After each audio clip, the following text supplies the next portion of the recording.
ഇന്ന് സംസ്ഥാനത്തെ ശ്രദ്ധേയമായ രാഷ്ട്രീയ പോരാട്ടം നടക്കുന്നത് പാലക്കാട് നഗരസഭയിലാണ്. പാലക്കാടിന്റെ ചരിത്രം തന്നെ ഏറെ സവിശേഷതകൾ നിറഞ്ഞതാണ്. 1.5 നൂറ്റാണ്ട് മുൻപ് 1865 ജൂലൈ 3-നാണ് മദിരാശി പ്രവിശ്യയിലെ പട്ടണമായി പാലക്കാടിനെ പ്രഖ്യാപിച്ചത്. 1892 വരെ അസിസ്റ്റന്റ് കളക്ടർമാരായിരുന്നു ഭരണം. 1892 PI ചിന്നസ്വാമി പിള്ളയെ ചെയർമാനായി നിയമിച്ചു. 1912 തെരഞ്ഞെടുപ്പ് നടക്കും വരെ ചിന്നസ്വാമി പിള്ള തന്നെയായിരുന്നു പാലക്കാടിന്റെ ചെയർമാൻ.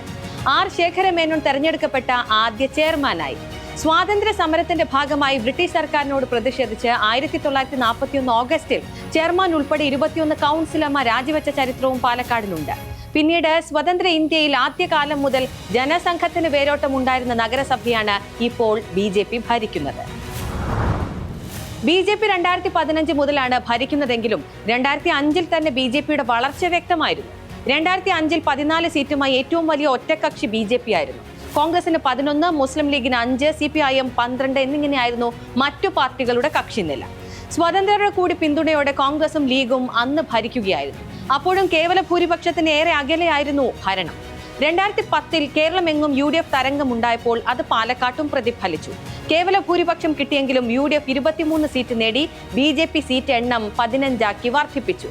LDF 8ലേക്കും ചുരുങ്ങുകയും ചെയ്തു. 24 സീറ്റുകൾ നേടിയാണ് 2015 BJP ഭരണം പിടിച്ചത്. UDF 16 വാർഡുകളിലേക്ക് ചുരുങ്ങി. LDFന് ആകെ കിട്ടിയത് 6 ഡിവിഷനുകൾ. 6 സ്വതന്ത്രർ കൂടി ഉണ്ടായിരുന്നുവെങ്കിലും ഭരണം നിരവധി വെല്ലുവിളികൾ നേരിട്ടു. 2020 NDA ആദ്യമായി കേവല ഭൂരിപക്ഷം നേടി. 52 വാർഡുകളിൽ 28 വാർഡുകളും ജയിച്ചാണ് ഭരണം പിടിച്ചത്. ഇത്തവണ ഭരണം അവസാനിക്കുമ്പോൾ BJP 28, കോൺഗ്രസ് 12, മുസ്ലിം ലീഗ് 4, CPIM 7, വെൽഫെയർ പാർട്ടി 1 എന്നിങ്ങനെയാണ് കക്ഷിനില. പാലക്കാട് പിടിക്കാൻ അരയും തലയും മുറുക്കി രംഗത്തിറങ്ങിയിരിക്കുകയാണ് കോൺഗ്രസ്. VK ശ്രീകണ്ഠൻ MP-ക്കാണ് പ്രചാരണ ചുമതല. വെൽഫെയർ പാർട്ടിയും SDPIയും ഒക്കെ ചില പോക്കറ്റുകളിൽ നിർണായക ശക്തികളാണ്.